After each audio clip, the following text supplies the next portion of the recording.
Hey everybody, it's Phoenix. It's the middle of the night and I have my son's Kodak waterproof camera, and so I thought I would just try and make my first video. I actually made another one, but it was 20 minutes long and YouTube would not allow me because I'm not a partner to upload it. So this short one's for you, Tyler. This is for some of the stuff that I got the other day, so you could check it out. There's my new little clown. I call him Sharky because he likes to skitter across the top of the water with his dorsal fin out, and he looks like a little shark. And then more live stuff over here that's hiding behind the rock is my red scooter blenny. This thing doesn't like to focus when I get too close. And to the left side of the screen, let me see, right there is a new piece or chunk of leather, and that's my pulsating zinnia that's not pulsating right now. I guess it wants to go to bed. And here is my frog spawn, and I fed a couple of hours ago, and so it seems like everything is just like in chillax mode. Anyway, it's fluorescent purple and green when it's all standing up and puffy. And the slimy stuff that you see coming up, there's like a string coming up right there, is from, these are my stars, and I wish this thing focused better. And they are out on there, even though a lot of the purple has gone away on that. My star polyps in there, green and pink, seem to have, I don't know, it almost looks like a sponge underneath them. There's another big piece back there that's turned into a triangle that was like a big chunk of the leather of the star polyps. And I haven't seen too many of the polyps out on it. This other weird thing right here, like, let me see if I can get around. Here is like a little green and brown star polyp, and this thing is like a mutant. It's like lost its mind. It looks like a big old spider. Anyway, I don't know, it's some kind of a polyp. Anyway, looking really pretty right there is my 3 heads of Duncans and my scooter blenny coming up again. I love this little scooter blenny. He's really cool. He's a neat little guy. Anyway, there are some they're actually fluorescent pink zoanthids, a big head of them right there. And then down here I have my lemon yellow bubble anemone. Even though the bubbles on it aren't very big, it's really pretty sitting in the tank like that. And then back behind our mutant over here, I have, oh my god, 6 or 8 different types of zoanthid, little itty bitty frags here and there in clumps and stuff. And I have kryptonite, and I have sunsets, and 2 long tentacles on there.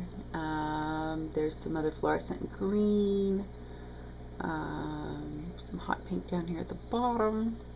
This thing is just covered. I want to see if this will zoom in. Maybe you'll be able to see them better.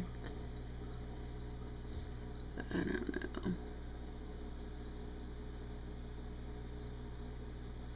know. I don't really know how this machine camera works. Anyway, that's my bird's nest, and it is fluorescent pink and fluorescent orange. I love this thing, and it is not bleaching at all. The tips on it are super duper fuzzy. I had it up higher before, like up where my zinnias are, but I haven't wanted to epoxy it because I changed, as if you couldn't tell.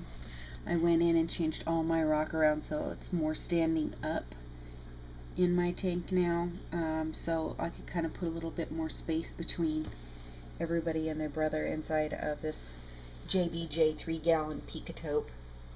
There's so much live rock in there. There might be 1.5 gallons of water. It's kind of funny. I did upgrade. I don't know if you can even see that. There it is. I did upgrade my filtration, The one that came with the JBJ was not adequate at all. I added my heater. I also have a peppermint shrimp that's in here that's gotta go because he keeps marching all over my corals and picking between them, and I guess he's doing his job, but he closes up my corals all the time, and that's not cool. I also have 2 pistol shrimp. I have a male and a female from my understanding, and they have buddied up together. When I first put them in, it sounded like shoot out at the OK Corral. Like literally, it sounded like a shootout at the OK Corral.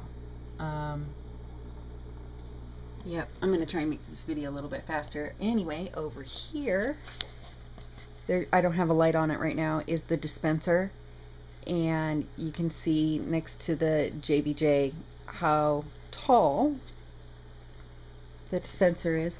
The bottom is got an inch lip on it, and then it would be really easy to do some weld on number 4, and just put a piece of acrylic on the bottom and then route it off and add some ventilation in here, and you could do lighting up inside this lip.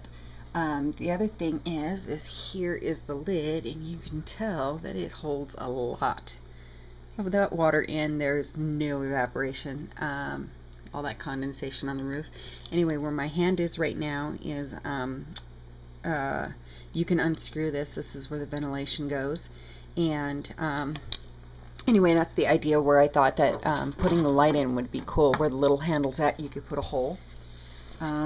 Over here on the side, this is going to be really funny actually, because I have a piece of mirror sitting on it. But that is the spigot. There's the other part of the spigot. The 1/2 inch. There's just a threaded piece that goes through with a nut. There's 2 white washers or gaskets that are crappy on there. Even though this looks like metal, yes, it's upside down. That was a safety precaution so nobody would hit the little piece to let the water out. It looks like metal, it's plastic, so that sucks. Anyway, there's that spoiled fish. Yeah, he's spoiled. Can you tell? Anyway, he is having fight time in his mirror right now. And then just to make it really, really quick, this is a true BioCube. It is a brick that's, you know, 2 inches deep or whatever, and that's where I have my cherry shrimp at. You might want to look them up online. They're really tiny, they're really hard to find right now, but they do turn bright cherry red, and they're for fresh water.